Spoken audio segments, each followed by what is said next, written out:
Hello and welcome to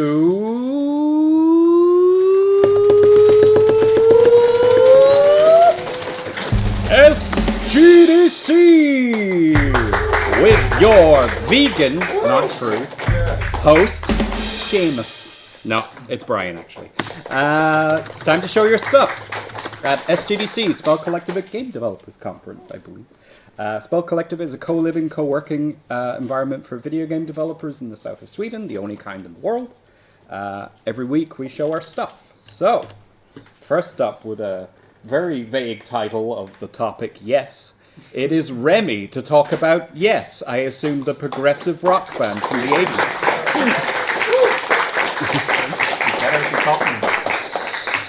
Yikes.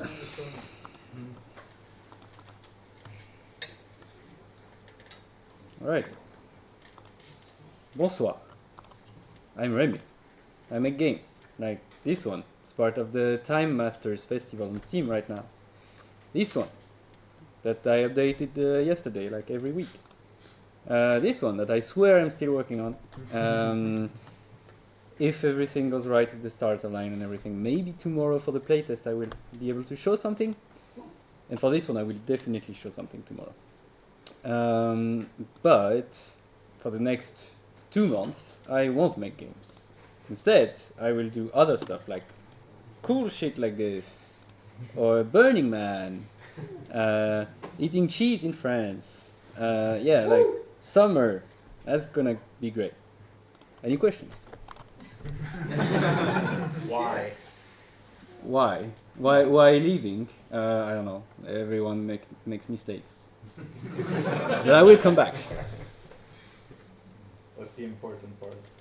Yes, Brian. What is your favorite French cheese? It's a tough one. I really like blue cheese. Roquefort. So that's, yeah. What do you think about brie?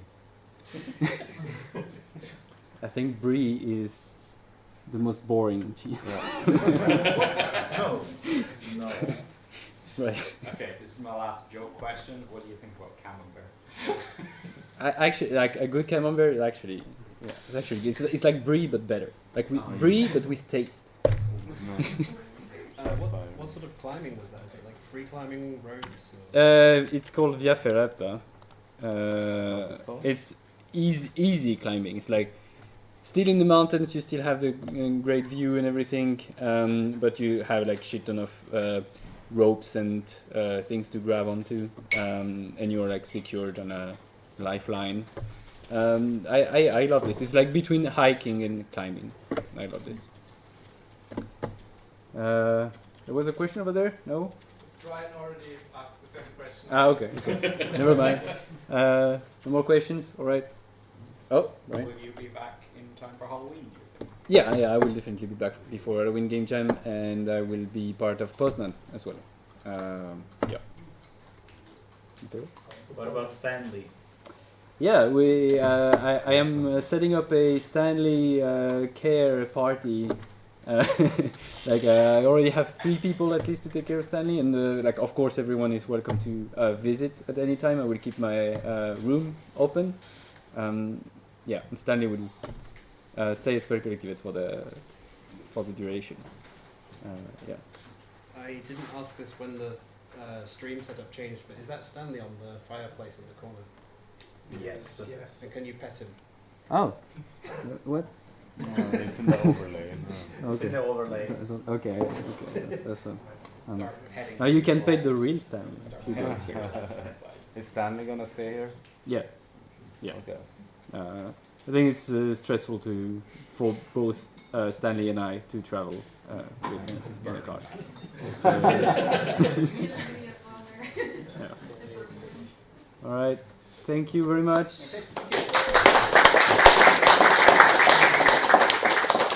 Next up to talk about science and stuff, it's Neil.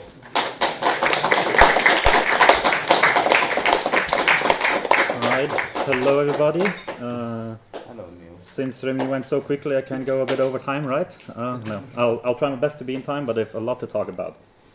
Okay, I'm in a scientific paper, kind of. It's this paper about movement prediction and brain synchronicity that my dad is supervising and 2 PhD students are writing at the University of Johannes Gutenberg in Mainz. So, a lot of slides are stolen from their presentation. The paper isn't written yet, but they have all done presentations before. Some are stolen, some are my own. It's going to be pretty obvious. Also, I vastly oversimplify a ton here, so just take it all with a grain of salt.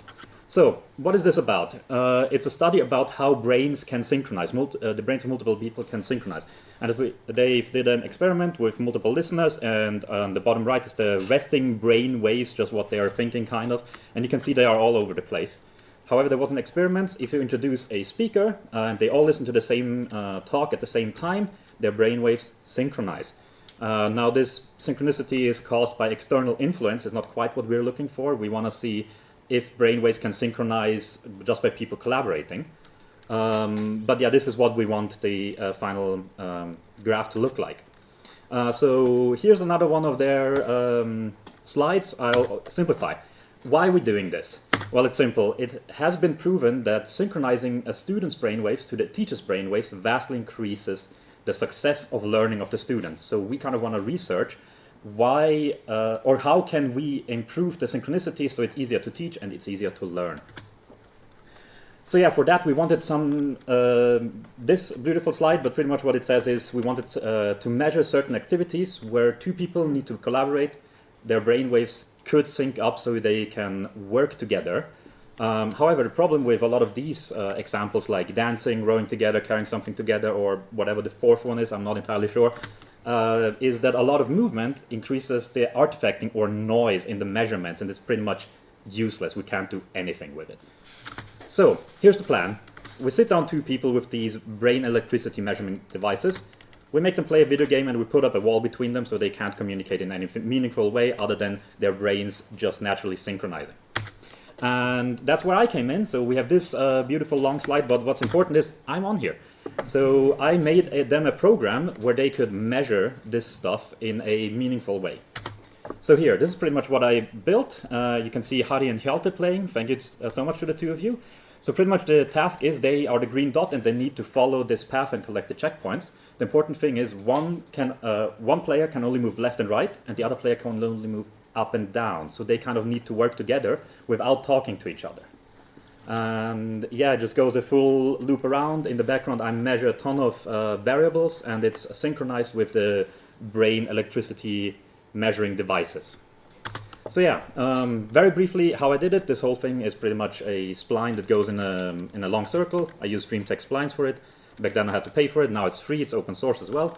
That pretty much has a spline computer where you can input a lot of points and it will make you a nice smooth spline.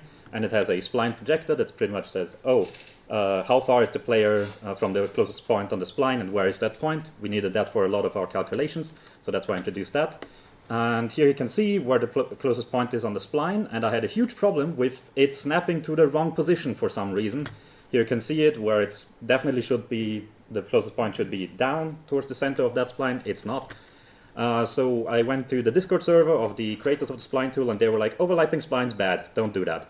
So pretty much I cut the spline, I found all the overlap points and then cut the spline in half, did a lot of math, and pretty much they have a spline sampler, so I can take a part of the spline and just sample in that part. So I did that, so I have no overlapping parts, and this is what it looks like. So now I pretty much sample all the splines at the same time and then just pick the closest one. And you can see now it's smoothly following where it should actually go. Also, while writing this presentation and doing the visuals, I figured out that while the spline projector does it wrong, if you just toss the entire spline into their sample function and use that project function, it works. So all that work was for nothing. Anyways, data. How do I deal with the data? I used NuGet to install some stuff in Unity, and I used EP+. It's an Excel library, so I can export data, but don't use the 7 version, because that's proprietary and you have to pay for it. 4.1 is free and open source, so just use that. Then we tossed it all into Excel, and then we tossed it over to my dad, who did some statistics magic and made some results. So yeah, results. The path was split into 3 different parts. There was an easy part where no collaboration was really needed. Moderate part, I'm almost done. A moderate part where more collaboration needed, and a circle where most collaboration was needed. So Here's the results. How bigger number means more synchronicity. So on the green paths, the people over multiple attempts, as it goes further to the right, their brains didn't synchronize, which is exactly what we expected. We expected the more they need to collaborate, the more they synchronize. And with the yellow graph, you can see over multiple tries, their brains synchronized more. This is exactly what we wanted to see. And on the red parts, we expected them to synchronize even more, but turns out they don't. And we haven't really figured out why. We have some theories. But yeah, that's how scientific papers go. Sometimes you have theories, and then the data just prove it wrong. So one theory is that you have to focus too much on your own task to collaborate, pretty much. And here's just what the brain scans look like, but I'm out of time, so any questions? Amy? Do you know how many people played? Yes, it was, I think, 36 people. It was always groups of 2 that played together. There were 3 groups that were very close friends, because they also wanted to measure if close friends would synchronize more easily. Turns out they don't. It made no difference whatsoever. But yeah, it was 36 people in total. So the sample set's still kind of small, but they want to do a lot more tests and with a lot of different interpretations, measuring different parts of the brain waves and stuff like that. So there's more to come. Yeah, please. Did you try it with twins by any chance? No twins, as far as I know. Pontus. A little bit of a joke question, but still interesting. Why are you a registered trademark? So what Pontus is referring to is this slide back here, where I'm here. It just says trademark there. I asked my dad the same thing, and it was just because they ran out of time and didn't really know how to properly attribute me, so they just put a trademark there. Yeah, sure. What are like the next steps for this study? Like, will they iterate on like the game at all, or like is it just they just need to do more testing? I'm not entirely sure. I don't think we can iterate on the game too much, because then all the old data will kind of become useless. But so far, the brain waves that were measured were in the theta band. That's like just a frequency band of electronic signals in the brain, which is used for focus tasks, but they want to try to expand it to different bands as well. The alpha band, I believe, and just more people, especially more people that know each other very well, because it was pretty much surprising for everybody that people that know each other their whole lives and were really good friends didn't synchronize faster than other people. So let's see if that was just slow sample set or if it's just really not relevant. I think Hari was first. By your estimate, how far are we from Neon Genesis Evangelion? Quite far. This is all still very, very difficult. Even finding correlations was kind of difficult in this.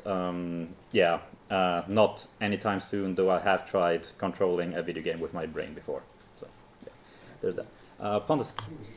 My question slightly builds on that, but do they have any theoretical applications of what you have yet? Like, I understand the school thingy, but do they know how it could be used in school? Is it like listening to the same stuff while the teachers can't? Do you know anything?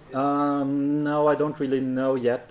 I'd have some ideas, but none of them are based on the actual science. I think for now it's mostly just studying, can we even artificially create this synchronicity at all? And then studying why it happens, and then we can look into methods of actually applying it. I'm not sure who was first, so Flam.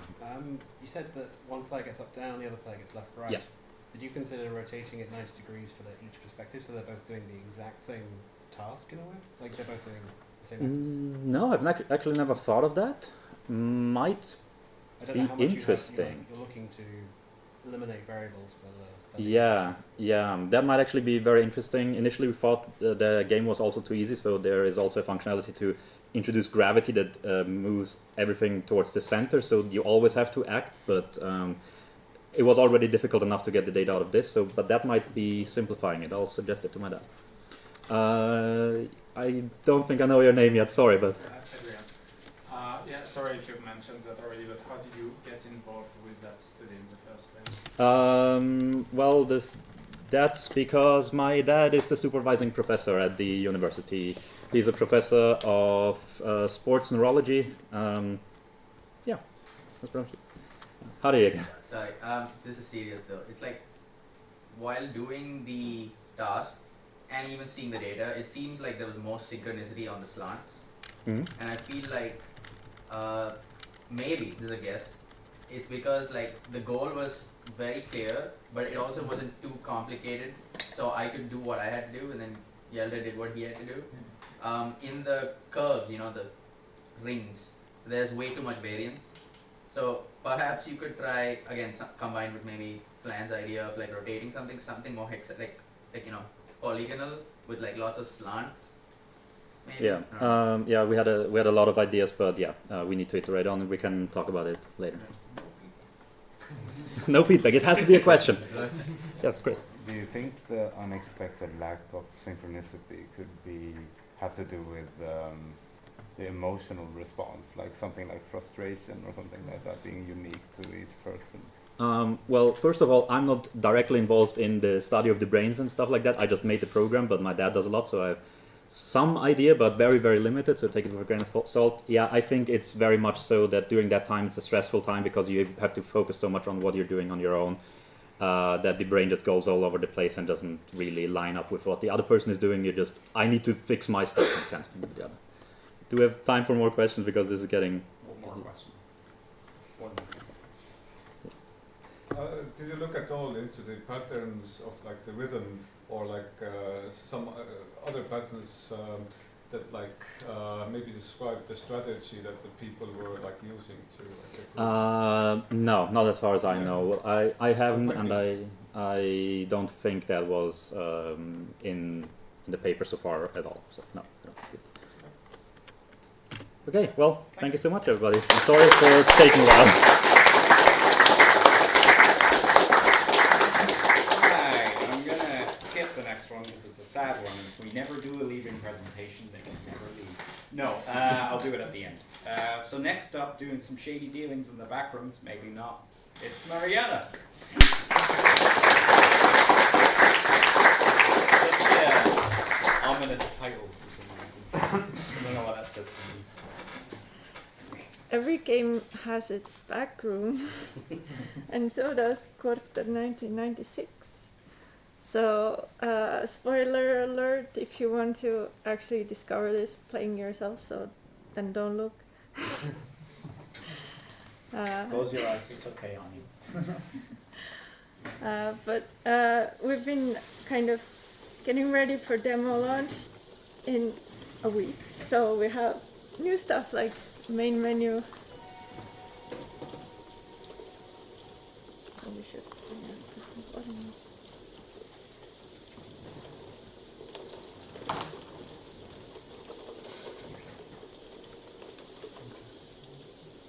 and also to kind of I know that a lot of games worry about speed before release. So we have been mostly working on how to make the game slower. So you'll see some examples of that.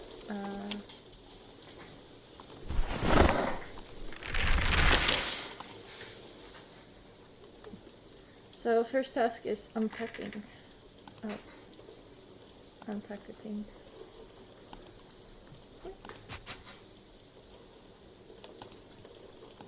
Sticker. But then I cheat. Yes, everything is unpacked now.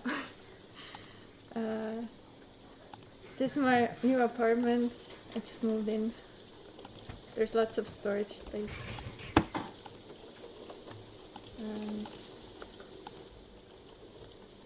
Don't look at the broken things. And there's a wardrobe. Oh! What do we have? Can you put the volume up somehow?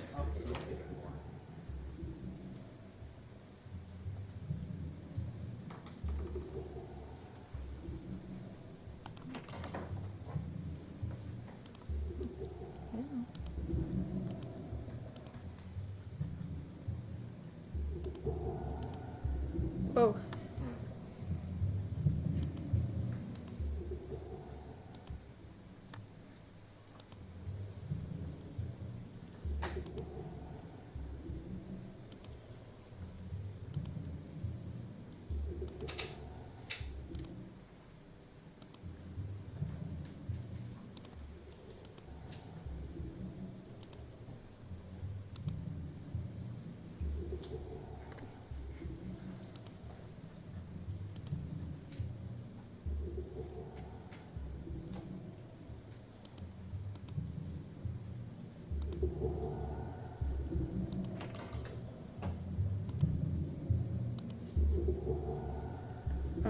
now I'm gonna sleep really fast.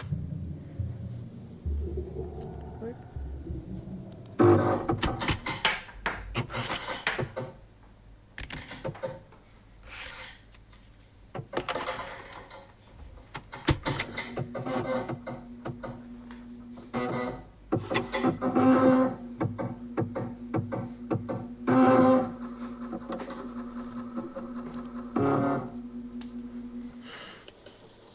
And now we're in a new place.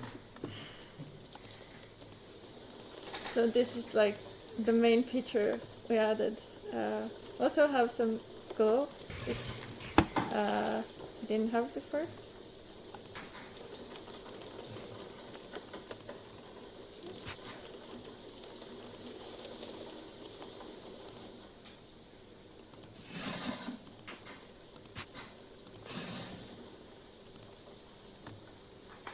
What else? Oh.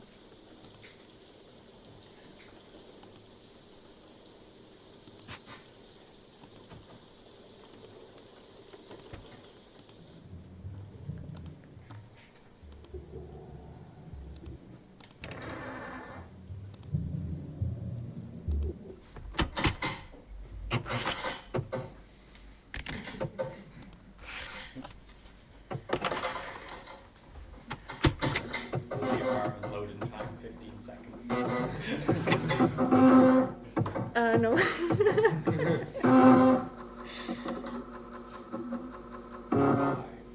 4. Wow. No. Yeah, I wanted to show the quick load as well. And quick.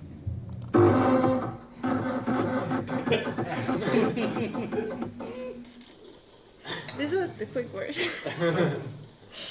Any questions?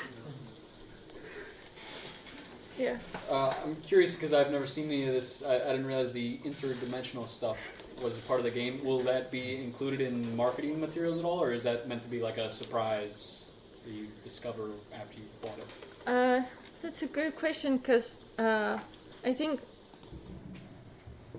I want to include some of it, or like we already like say that you discover a portal to other apartments, so it's like but like I think I would like to keep most of it kind of like not so much upfront, so it would be a more interesting find for the players the first time they see it, but maybe something more subtle that shows the corridor but doesn't show too much.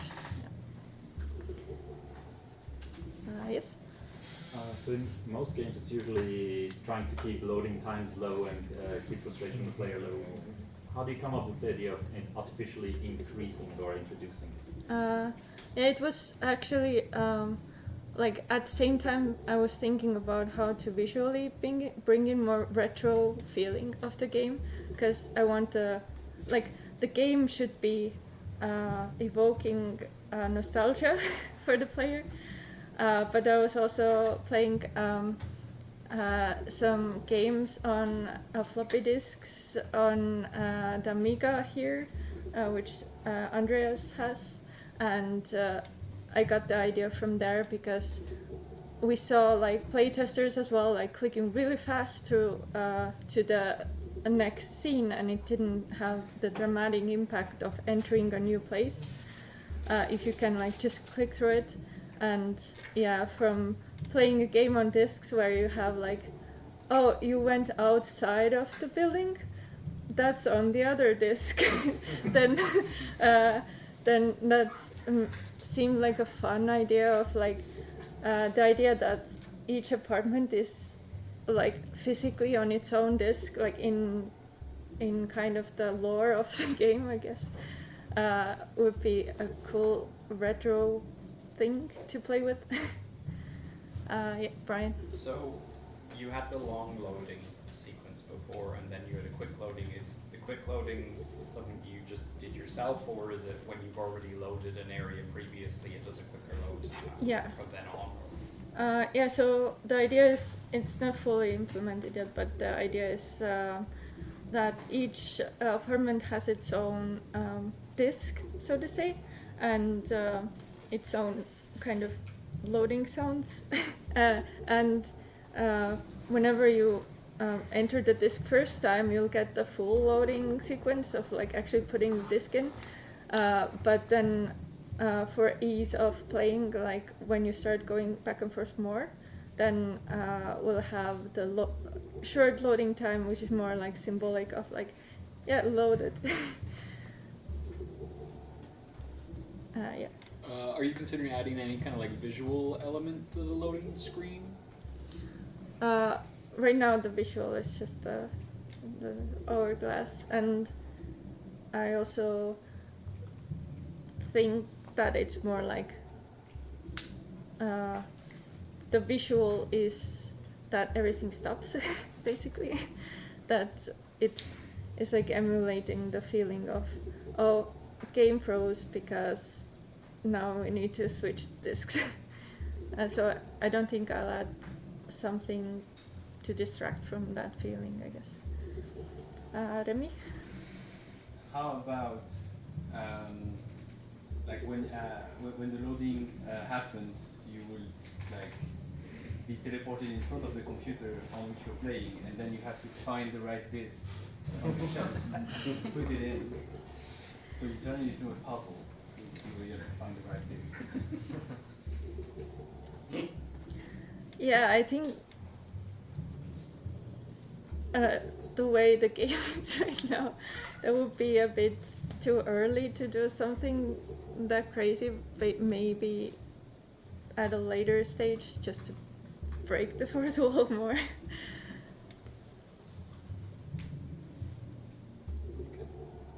Thank you.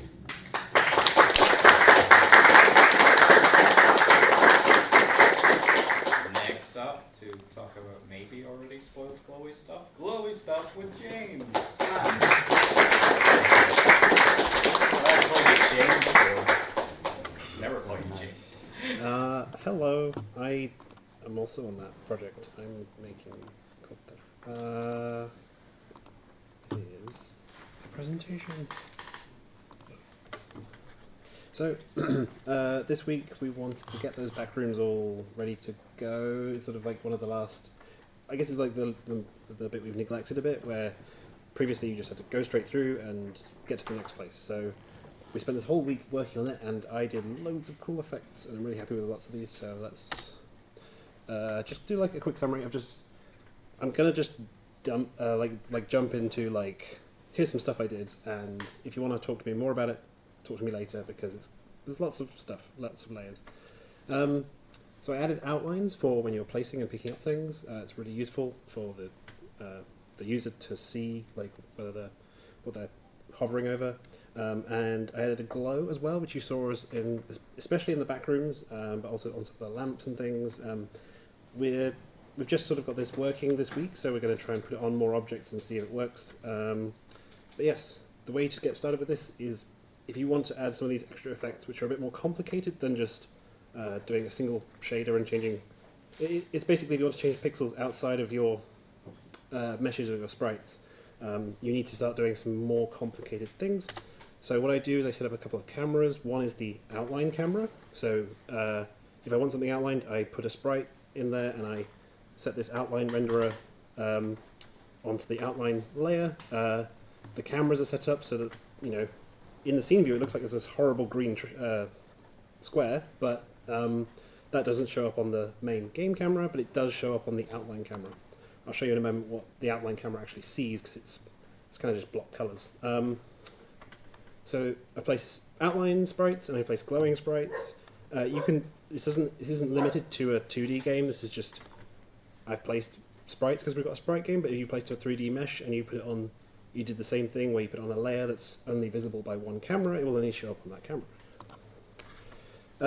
Something extra that was very specific to our game, because we have a 2D game with a little bit of like 3D perspective now and then, and the glow effect in particular, it spreads from pixel to pixel, so I wanted a way to block it.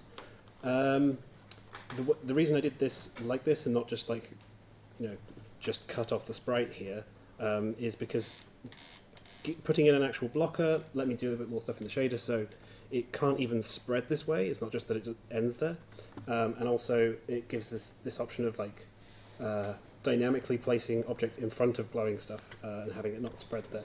So yeah, this is more of a specific case for us. But yeah, once you've set up all of that, I'm not going to read through code because it's a 5-minute presentation. But the main thing in Unity is there's this render image function. It's if you attach this to a camera, every time that a frame is rendered, you get to do stuff. And the main thing I'm doing is just sticking the outline texture and the main texture together with this lovely diagram. So you have something that looks like this, which is your regular scene, something that looks really weird, but you kind of take the pixels, you see, this is all like getting deep into shader stuff, but you just like find out which pixel is, it's empty, but it's next to a fill pixel. That's how you get your outline, and you stick it all together. Complicated stuff. So yeah, just want to show you, this is what the outline buffer looks like. So it just renders this green thing, then it sticks onto the main texture like, oh, next to a green pixel, but I'm not a green pixel, it's pink. And then the glow is a bit more complicated. I use the alpha channel to mark as blockers. And the extra thing about glow is the way it sort of spreads is that it uses the previous frame. So you can see some early tests where I didn't make it like disappear fast enough. So it ended up being more like smoke. Because each pixel would look next to it and be like, last frame that was glowing, so I'm going to glow. And they would never clean up after themselves, so I just did this. So if you want a smoke shader that doesn't go away, you can do a bad glow shape. And I didn't think I'd have time, so I just thought I'm going to say I made some portals and they're cool. And leave it at that. Yeah, this was really, really cool, but I did this.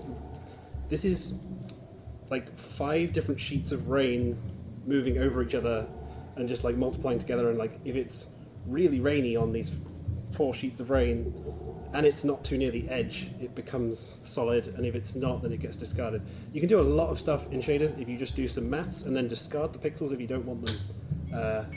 It looks cool. Questions? Yes? So what gave you the idea for using like a rain capture? More like the idea was we're rushing to get some stuff together for a demo next week, and I've already done rain, and sometimes when I do the rain settings wrong, it looks really blobby, and I thought, wait a minute, I want something blobby, so I just stuck. I kind of wanted it not to look like it's just blobs falling, but I wanted it blobs like moving around, and I thought if I just stick together all 4 directions, and it seems to work. There's a little bit that's like, I had to add one extra bit, which was like, if it's near the edge, you just take the distance between each of the edges, find the maximum, just like multiply that in, so it's like, it's got this, it's wobbling around the edge, but it's not really disappearing in the middle, it's always on down there. Yeah. Cool. Thank you. Wish list answer.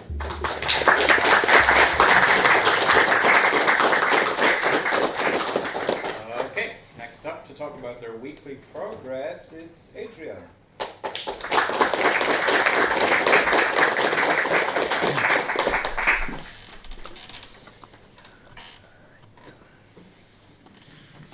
Check message requests at the very top. There are none. Oh. Scroll to the top. Oh, none. Oh. Yeah, just look at it.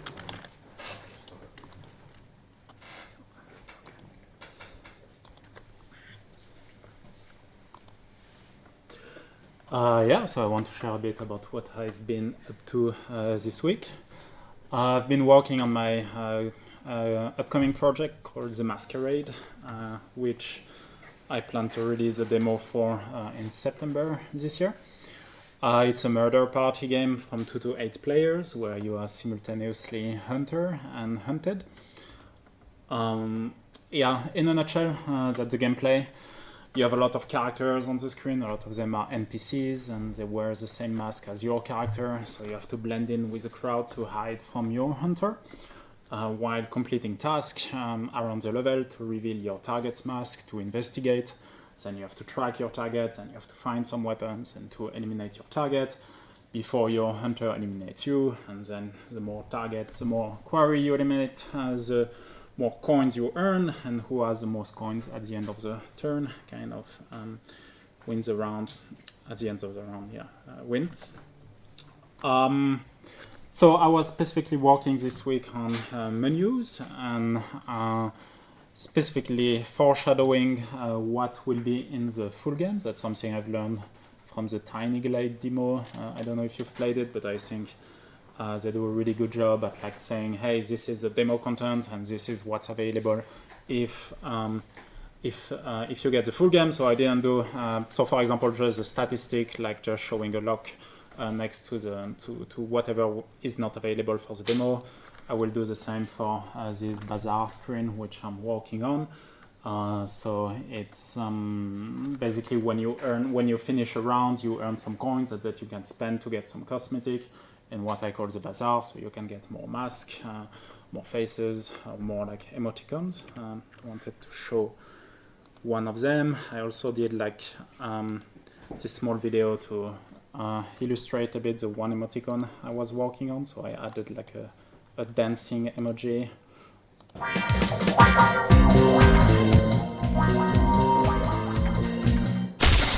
gonna run that. Maybe in full screen.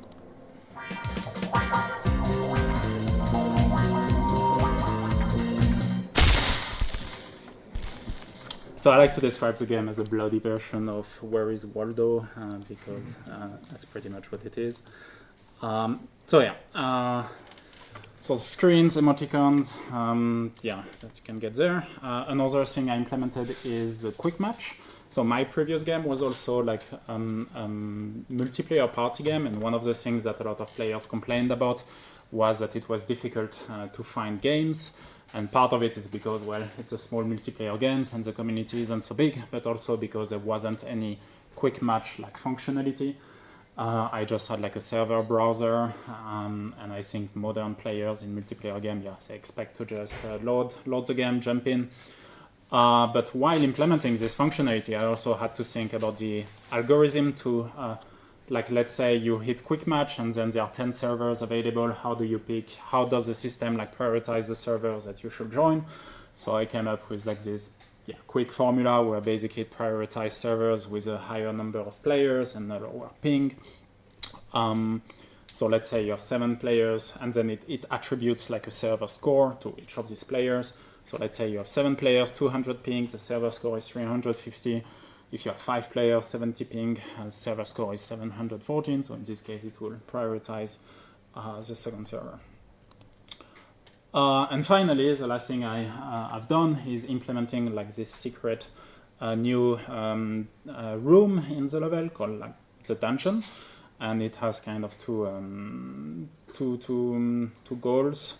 The first one is kind of a nice Easter egg reference to my previous game called the Matriarch, where you had like this giant cross, like kind of killing the player. It's a sort of Among Us type of game. So yeah, I think I like Easter eggs personally, and it's quite fun that now that I have multiple like small games, I can reference them in each other's. But also that's not all. It's in this room the player can find like a powerful item, which is a beating heart. And if you collect it, then it kind of helps you locating your target, because if your target is in your field of vision, the heart starts like beating in the UI, so it gives you a nice advantage. But then if you get killed, someone can pick it up. So just a small buff to make things a bit more spicy. And finally, I'm doing a playtest tomorrow during the playtest spot on Friday. So I'm happy to see some of you here to help playtesting the game. I think we will have like 4 laptops set up, and I will make some brownies. Let's go. Questions? Yeah. Apart from like having players blend in as NPCs, do you code it so that like NPCs run around like a player, go crazy?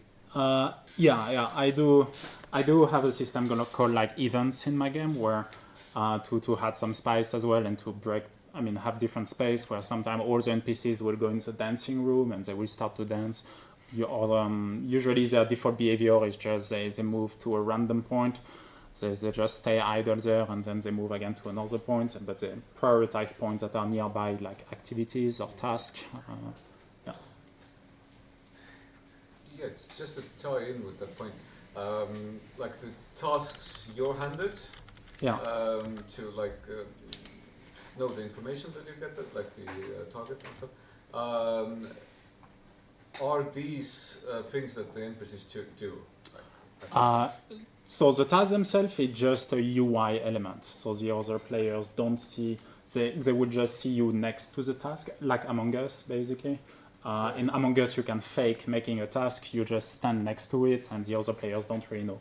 So what the NPCs do is like they are more likely to walk next to a task, Okay. but then there is no, like as another player, you cannot really tell, like, which one is doing the task or not.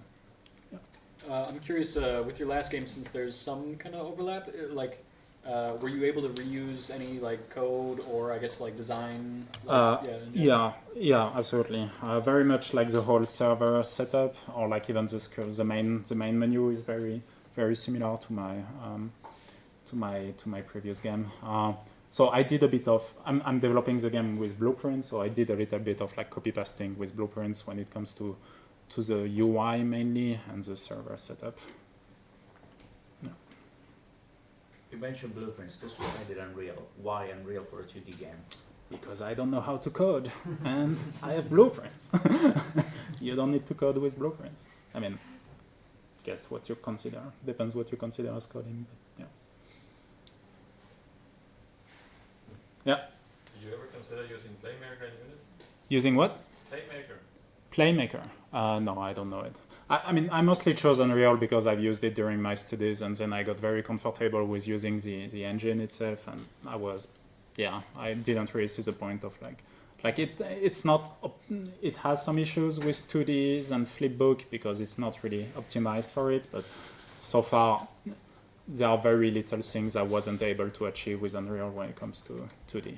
I think maybe it's not as optimized, so it can be a bit more laggy than other 2D engine, but I didn't run into any big blockers, I would say. Yeah, thank you. Thank you.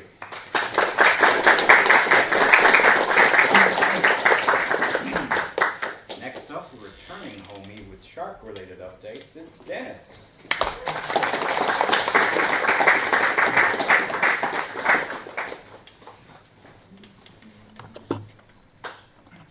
All right.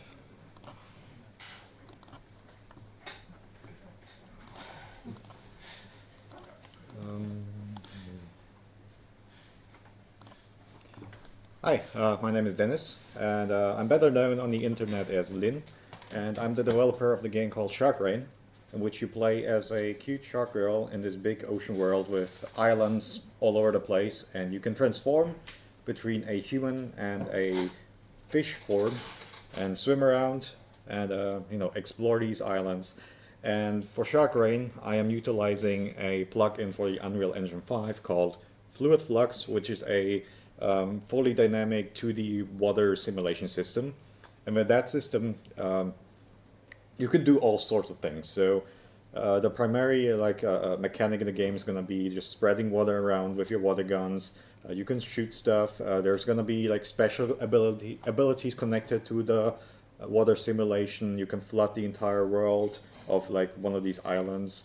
And it's in development. I'm planning on releasing it sometimes next year. And in this part of the video, I just wanted to explain a little bit what's going on here. So there's two systems at play here. One is a static ocean onto which you can just swim around, and it's not simulated.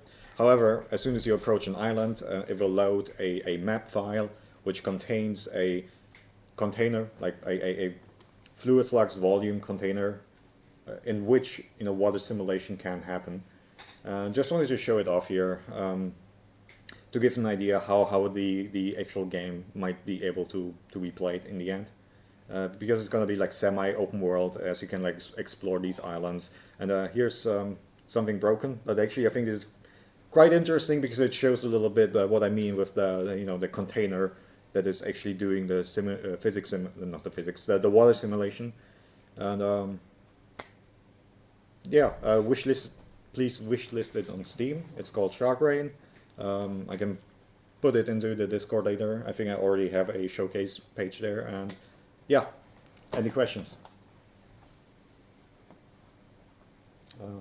Are there gonna be faster ways to travel between islands? Because I saw you sped up the footage quite a bit when traveling between islands. Oh yeah, there's gonna be. It still work. I have some like gameplay mechanics like in mind for that. Yeah. You over there. Okay. Sorry, forgot your name. You're fine. I was wondering if you were inspired by Splatoon at all, because I kind of see similar mechanics with like. Yeah. I'm a. Mechanics game.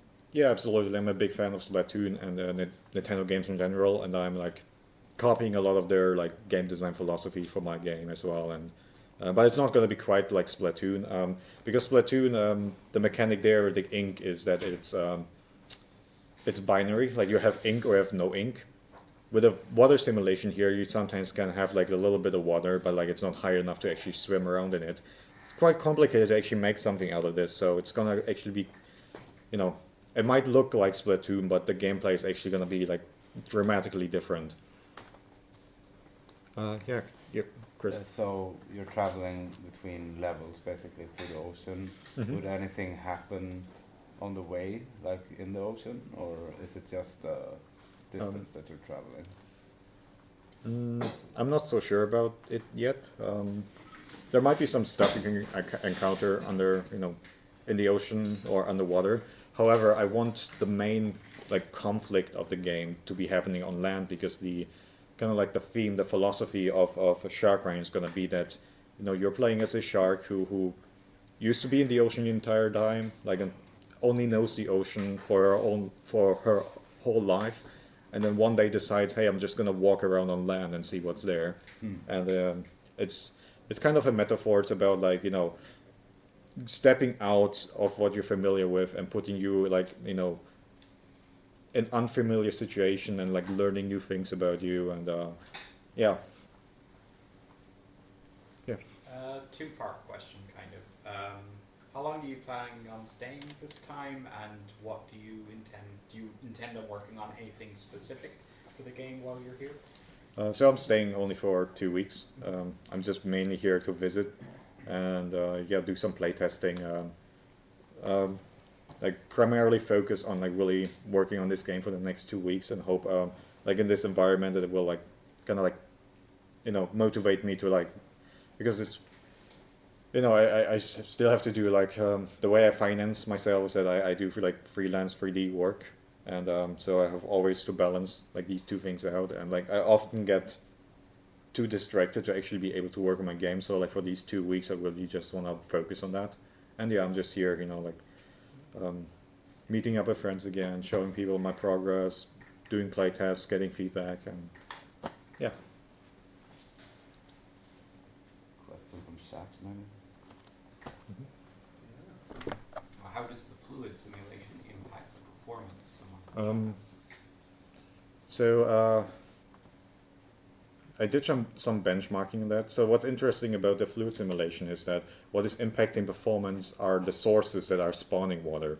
And on my machine, which has a graphic, a RTX 4080, I believe, I can use up to 12 sources until performance will be like greatly affected. However, as soon as I turn these sources off, it's just like back to normal. And the water simulation system also uses CUDA, which is sorry, I'm not like a graphics expert, but it basically like, unless your graphics card is like 10 years old, you will be able to like play it on your computer. And yeah, I'm trying like a lot to optimize. I really want to make sure that like the main performance is being put towards the water simulation, and everything else will like fall a bit short, so to say. Yeah. What are some? What will the gameplay be like on land? So what's the gameplay loop? I mean, it's basically just going to be this. And the gameplay loop is basically you just you see these islands in the distance, you travel to one of them, and then on these islands, like these are levels, things are going to be happening there. There's going to be platforming, there might be puzzle solving, there might be actually enemies there who start to attack you, and you will like unlock new abilities, maybe unlock some weapons that shoot water in a different way. This might also could be like a bit of a Metroidvania where you like unlock something on one island and then that allows you to progress in a different island. And it's basically that exploring the ocean and these islands and then discovering new levels through that. And all right, thank you. Thank you.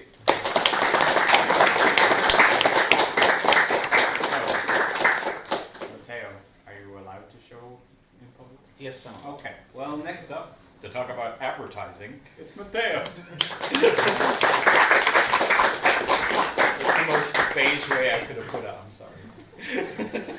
So I'm not literally going to be talking about advertisement, but I will just show up a trailer that I've been working on for Calcium Chaos. So this is not a trailer per se. This is an ad that's going to be shown. So if it doesn't really explain the game, that is why. That's not a trailer. This job, like that's not an ass job. That's a trailer's job, and I forgot to download it.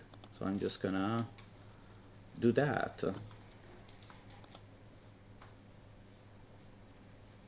So how's your day been? Pretty good. Cool. Oh, I could have shown it. Whatever. It's here. Don't care. So, full screen. Video full screen. Cool.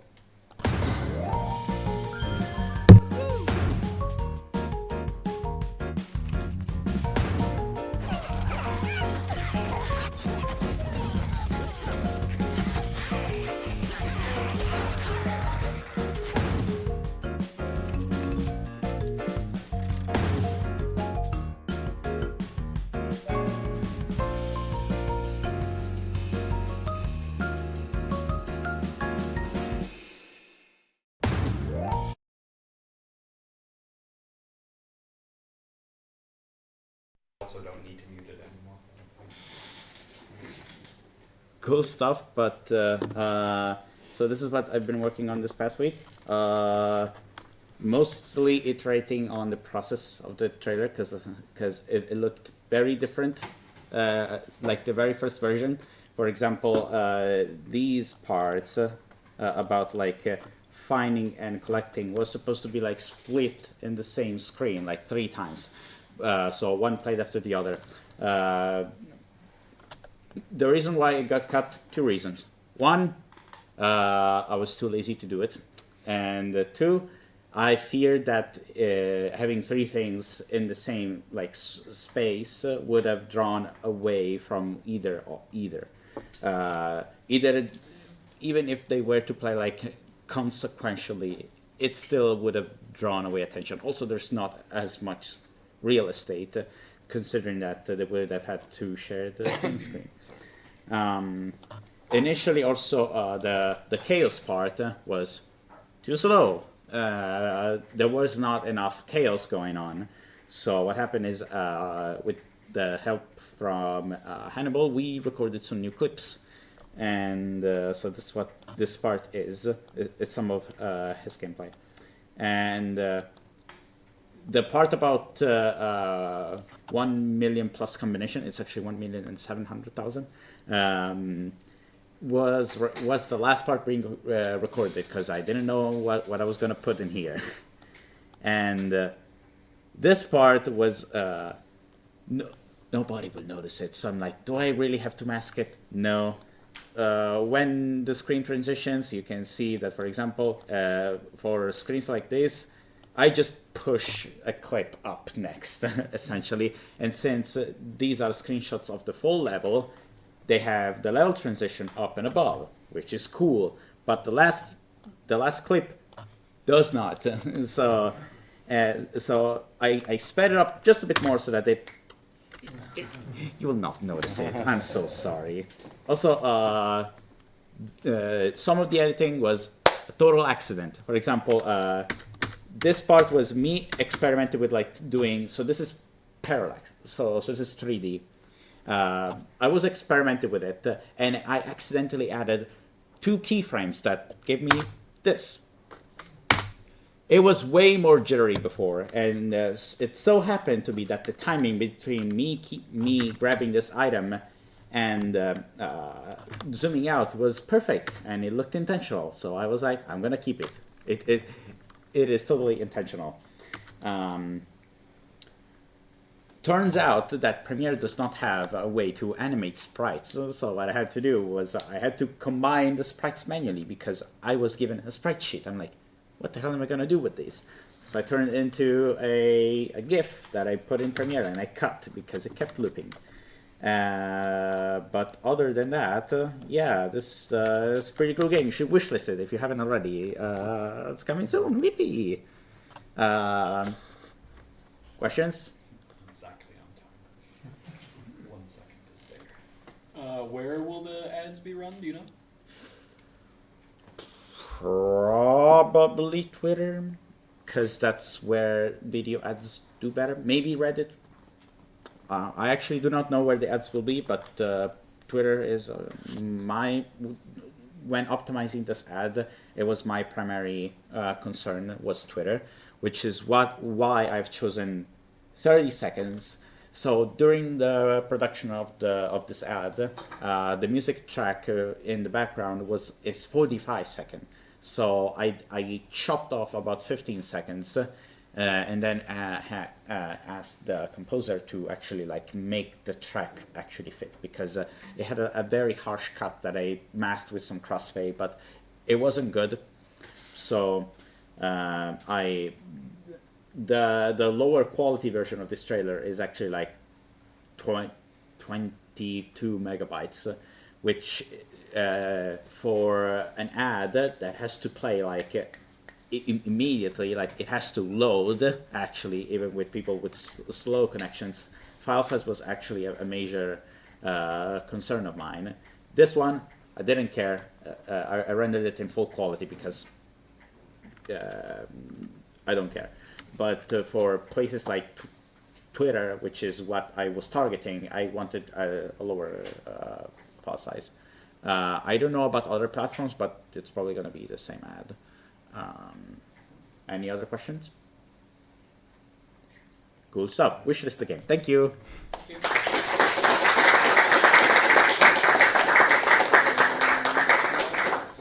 through my complicated running order that I've not necessarily overcomplicated for myself.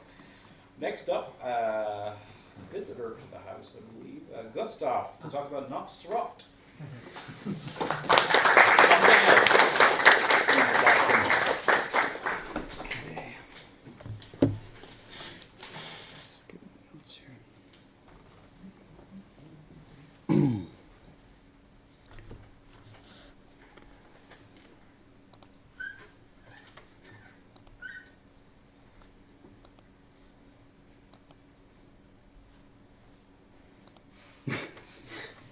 Yeah, so as hinted, I'm not here to talk about Schrott, but almost, kind of, in a way. I'm here. So at the beginning of, yeah, I forgot how the slides go. At the beginning of the year, I got fired, but that was kind of awesome because now I just started doing a lot of freelance work, and specifically I started doing a lot of character work. And I've been studying how to do characters and to do it quickly, because it's not really something I've been doing before. I've been doing mostly cars and weapons, so doing characters is a completely new thing for me. So this is a snippet from some of my freelance work, working for another project, which is also set in the Balkans. It's not my project, but it is the project of Arvi on Twitter. So it's I hope I'm allowed to say this concept. It's like inspired by Metal Gear Solid and Splinter Cell, and yeah, it takes place in the 2000s. And yeah, so basically my inspiration for this guy was to take like Metal Gear Solid 3 and there's also some PSP games, and to take their like proportions and to base my model off that. So I made the model, which is about 1,500 tris. And yeah, I looked at a lot of the models from Metal Gear Solid games, but I tried to improve them. So this is the first like initial painting base, so very simple. And then I started painting the face, which in the beginning looked like discount George Clooney on crack.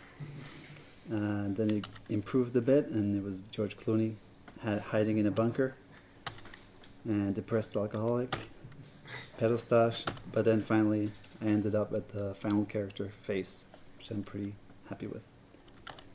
So for the boots, I went all in with attention to detail, finding on eBay some 1973 Yugoslav army boots that I based these on. I really didn't have to do that, but that's me. That's me. Yeah, so those are the boots worn in the picture. I found some on eBay. And the hands, I like making hands. It's something I've been practicing a lot, and I specifically made these a bit chunkier than anatomically hands are, just to get them a bit more definition and to have that PlayStation 2 feel. So this is this game is basically like you know, not PlayStation 1 retro like Schrott, but PlayStation 2 retro, which is the new retro, because we've come so far and you are all old. You're all getting old, you're all getting retroed. So yeah, there's two versions of these hands, and yeah, that's the final character pretty much, and that's the final slide. So, any questions? A lot of questions, oh my god. When you say you found boots on eBay, did you buy them or did you just use them for image reference? The boots? Yeah. No. I just found them on eBay, like the pictures. Yeah. eBay is actually a great. I could hold another talk on eBay. It's actually a great site for finding reference photos, because they have like top, left, you know, all this. Yeah, and yeah. Are there any particular modern techniques that you're kind of leveraging, despite you're going for a PS2 style? But is there any techniques with texturing or other things like that? I mean, I use 3D Coat, which is a really nice tool. Sorry, what was that? 3D Coat. It's basically Photoshop, but like directly on a 3D model. So it has layers and that kind of stuff. That's what I use for my painting. That's what I used to paint this character. So, you know, I don't have to sit in Photoshop and paint on these. Can I go back? Like, you know, UVs are kind of weird looking. I don't have a picture of the UV up close, but you know, if you've seen a face UV, it's quite a horrifying thing. So I don't have to look at that. Yeah, so it's a lot easier to work with. And then we just have a lot of more resources, especially about animation and topology, like limbs and stuff like that. There's special ways to cut the vertices so they bend properly. And yeah, so the models from like Metal Gear Solid, they're quite interesting. They were quite interesting to look at, but certainly not something I would do today. a lot of weird materials and yeah, stuff. Any other questions?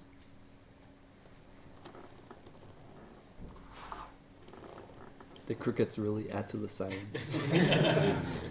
All right. Thank you.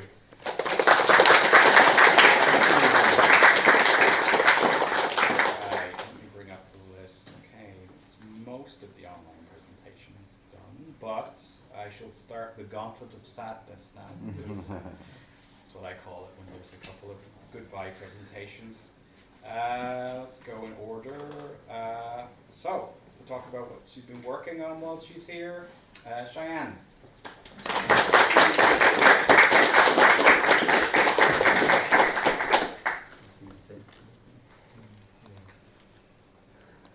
Okay, so as some of you have known, I will be leaving Monday really early. I think probably like 7 a.m. early, so I do goodbyes on Sunday night. But I want to show what I've been working on since I've been here. A lot of freelance work, but I'm going to show some of the stuff that's more related to the house. So I worked on Midsummer Game Jam. Our project was Project Solarpunk. And here are some of the assets I made. Now these are kind of like icon sheets versions of the assets, so kind of like reminiscent of like Age of Empires style kind of icons, so that's kind of style we're going for. Here's some screenshots of the game. Quick fun fact, this game was made in Godot and is playable on the web, so full RTS game, made in Godot and playable on the web, so very fun to work on, very interesting. And I've also been working as an environment artist for Owl Kingdom, and here's some assets I made so far. Some foliage, a cool rock that I actually completed today, and some bridges. Quite fun style to work with actually, like I've been wanting to practice stylized art and haven't got a chance to really do that very much because everyone that I work with is like, hey, realistic. I'm like, okay. So it's pretty fun to work with stylized. And my most important one that a lot of you have been wanting to hear about is my personal project. So my personal project is based off of a fan art based off my favorite band, Palais Royale. Got to see them in Gothenburg, got to see them, meet them in person. Wonderful people. My personal project, also known as the Bastards 3D fan art, because it's based off of their graphic novel series called The Bastards. And my project is based off of Volume 1 of the novel, which was written by Emerson, who's here, and the artist Exo Billy. So they both made the graphic novel series. And so what I've been basing it off of is this scene here, this scene in like the city called Wismont. Really cool art style, really amazing. And I've been spending like, since I've gotten here, working on like trim sheets and making assets, like prefab kits for it, and it's been extremely tedious. I decided to get materials in Substance Painter and then like hand draw some details into them, like into the wood grain, into like the cobblestone, roof tiles. It's been quite a lot. And here it is in its current phase right now, the art. And yeah, that's what I have now, and I have a video. Ah, no! Dang it. I can actually maybe do this. No! Damn it. Ah, okay. Maybe not. Okay. I'll put it in the showcase if that's the case then. Darn, that sucks. But yeah, so my original plan for this project, if I get permission from the band, is to make this a walking sim type game, a full like walking experience for the fans to walk around in, read excerpts of the graphic novel in real time, as if like they're walking and reading the passages. Maybe do a couple like little like do some puzzles, maybe stuff like that. I think I may be doing like it in Unreal Engine for like the fancy version, and then having a more optimized and accessible version using Spatial.io. That's what I tend to, I have practiced with that. It's a great service, but of course, very limited on what I can do with it. But until I have permission from the band to do this, it is just a fan art piece. I'm going to protect myself by saying, it's a fan art, there's no game. There's no game. What game are you guys talking about? It is, this is a 3D environment. Yeah. So, yeah, that's it. Any questions? Yes. Do you have any plans to turn into Spell? Yes, I'm hoping to come back, if everything goes right, I'm hoping to come back for the Howling Game Jam and stay until like mid-December. That's like my hope and goal right at this point, so yeah. I will be back soon, hopefully. Yes. So what's next for you? Return home, do freelance, or anything planned when you go stateside, I'm assuming? Yeah, so I'm going back home, and one of my clients that I have been working with kind of came back and has some future plans on like projects, like this ski resort guy I've been working with. He might have like at least 3 ski resorts lined up to work on if the contracts go well, so I might be busy with that. And if I get permission from the band, I'll maybe be able to make this into an actual game and experience. But yeah, mainly just freelance work. Get to visit some family that's coming by. Both my brothers are going to be coming home to see them, so yeah. Any other questions? Well, if not, it was wonderful getting to talk with all you guys and meeting everyone here, and of course staying at Spell. This will not be the last you see me, so I will return shortly soon, so yeah. Woo! Thank you.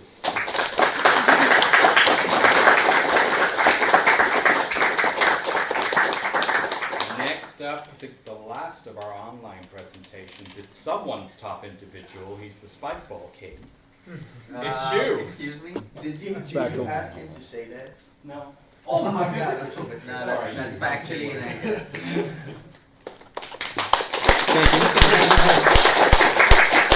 Don't mind Pontus trying to steal your thunder. No, I appreciate the intro. So yeah, my name's Dan Schumacher. Most people call me Shu. I've been here 7.5 months, and this is my last week. I'm also leaving Monday morning-ish. So yeah, I just want to kind of go over what I've done while I've been here. A lot of pictures. Start with my motivations of why I came to Spelkollektivet. Kind of roughly in order of priority, I wanted to kind of improve my routine, spend a lot of time home playing games or procrastinating, scrolling on Twitter, etc. Not like making my game or doing things that actually brought me joy. So that was a priority coming here. Good environment to do so. Obviously also meeting game developers from all over the world. Wanted to do a lot of game jams. And lastly, I wanted to release the game I've been working on, Dicey Bird Ball. I'll start with the last one because that's the only one that I really did not accomplish. I have not released it. You can wish list it on Steam if you'd like. But I have made a lot of progress on it. You can see kind of on the left is what this kind of map mode looked like, and then on the right it's got art now. I'm not the artist, so I can't really take credit for that, but I will take credit for that. Yeah, just in general, like I've built kind of a new mode that is fun. I've done a lot of play testing with a lot of people in the house and also outside of the house. That's helped me improve, especially like the tutorialization and just yeah, it's a better game now than it was before I came here. So that's great. Did 7 different game jams, 2 on my own that were both pretty bad, 2 with a 3-man team that were very nice little toys, and then 3 with like 6-person teams that two of which I'm very proud of. One was also good. So these were the 2 that I did outside of the house with the 3-man teams, which I really appreciated because we basically had like a trio of programmer, artist, sound designer, and I really liked that everyone kind of had full control. So we made a little pinball game and a little mirror bouncing game kind of. This individual, Gustav Blix, is now the composer on Dicey Bird Ball. I met him at this game jam and really liked his work. So yeah, he's making songs for Dicey Bird Ball, which is great. This other guy, I worked with him. He's a tech artist at Playdead, Milan Delat, and I worked with him on both of them. And then we beat his ass in Brown Ball, so there he is looking all sad. And then I also had the opportunity to work with a lot of people that I really appreciated working with and had a great time. We did 3 different game jams together, a lot of us, and they all were just a great time. And I kind of learned, I was scared of working on such large teams, but I learned like the importance of like just working with people that you really enjoy like being around and goofing off with. And also like we made some really impressive stuff that it's nice, like it allowed people to focus on things that they wouldn't be able to focus on such a small team where you're spread thin. And yeah, it was really fun kind of playing to everyone's strengths. Got to play a lot of sports. I am the Spikeball Spelkollektivet champion. Thank you very much. I do retain that title. The leaderboard says such, and I will prove it this Sunday. So please silence the boos of the crowd. But it was great playing a lot of sports here. Definitely that's something that's important to me. So winning the Brown Ball championship was great. A lot of Spikeball, football, soccer, floorball. Even went down to Kristianstad to watch a Swedish football game. Also had a great opportunity to get a lot of playtesters for a board game that I designed and is now being developed by this company called Allplay. That's going to come out very soon. Kickstarter, Q4, whatever. So that's very exciting. It was really nice having people in the house that I had access to just playtest and iterate and give feedback to the publisher on all that. So I appreciate everyone that playtested with me. And then here I just have a bunch of pictures. I just got 3 slides of random pictures of us at parties and going out to the lake and out for runs. More than anything, I really appreciate all the people in this house and kind of the community that this place provides. And it's really been a very joyous time of my life. So I appreciate everyone that's made it possible. Here's some clowns clowning around in a bar in Vecqua. And this is the last slide. Just more pictures of random events. Feel free to ask questions if you want context on any random pictures in here. But how much time do I have, Brian? Yeah, I got 30 seconds. Okay. So real quick, last thing, I'll just play, because I haven't played this, Dice Where Ball theme song.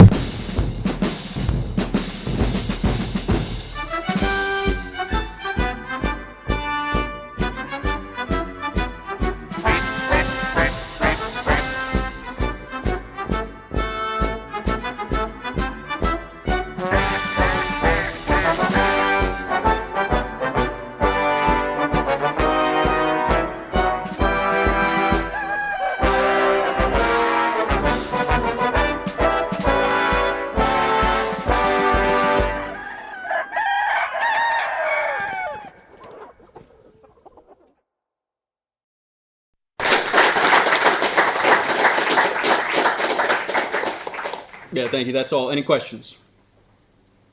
Yes, Neil. So, since you're leaving, how do you feel by that Pontus defaulting to be the chief athlete of Spell? First of all, that's false. We can go back to the scoreboard here. I am number one. Since I'll be gone, it goes to Hugo, who's also gone. Therefore, statistically, Victor is the top athlete at Spelkollektivet. Let it be known. We haven't kept score in months. Yes, Brian? I mean, you can't speak for him, but do you think Victor can maintain this with him being the chef all the time? Well, fortunately, the competition in the house is not the strongest, I'll say. It could be, like, based off who gets to be the victor, who gets to be... He is the victor. It's a good point. Yeah. Sunday. Oh, yeah. Oh, you're saying a final tournament to end them all. Tournament, yeah. Interesting. Okay, yeah. Spikeball Sunday, by the way. I'll plug that. If you want to say bye to me, come play Spikeball on Sunday. Come play test tomorrow evening after dinner, or just say bye to me whenever. Yeah, Brian? I think I know the answer to this, but are you planning on coming back? I'll be back for Halloween Game Jam. Start of November. Yes, Hadi? Least favorite bird. Oh, okay. Least favorite hawk. I had a favorite chicken growing up. My sister has chickens. I had this one named Hazel that I taught her how to, like, I would hold seeds and I would hold my arm out and she would hop up onto my arm and I'd walk around for the camera. I'd walk around with my chicken Hazel, and one day fucking hawk swooped down, ate Hazel's, like, not even... The most disrespectful part is that they don't even eat the whole bird. They just eat, like, the good bits in there and leave the rest just spewing across the yard. So, sorry for that image, but yeah, I don't fuck with hawks. Plan? Are you dedicating Dicey Birdball to Hazel? Yeah, she is one of the characters. I mean, she's one of the names that can be randomly generated. So she's still got a special place in my heart. Yeah, Brian? Kind of two-part question. Thing you're looking forward to about going back to the US, and thing you're looking forward to about coming back to Spell? So going back to the US, I'm definitely most looking forward to just, like, being around my friends and my family, especially my sister, all of her chickens. She's got 5 dogs right now. So that's a very lovely household that I enjoy spending time there. See my brother and family back in Illinois. Eat some good food that you can't get here. There is great food here, but there's no chicken sandwiches, so it's kind of disappointing. To come back here, I'm very excited for the Halloween Game Jam, I really love being here, surrounded by the people. Like I feel like this is a very good fit for the kind of life I want to live, like this kind of community. It's very nice being here, and I'm grateful for all the people here. Yes, Matteo? What's the context behind your head being shaved? I was hoping someone would ask about this. So this is me and my top individual, Mo, hanging out in the shower. I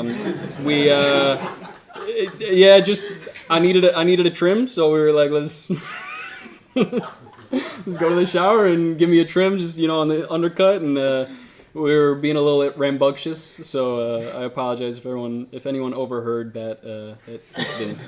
But it was a good time. I was just taking a picture to get to see if he had done a good job, because I can't see back there, and his goofy ass was smiling, so I like that photo. Yes, Remy? Did you leave your hair in the shower? No. I am not. Though I have long hair, I have never once left a single hair in a single shower. Yes, Brian. Have you left many hairs in many showers? I think that's enough questions. Thank you very much.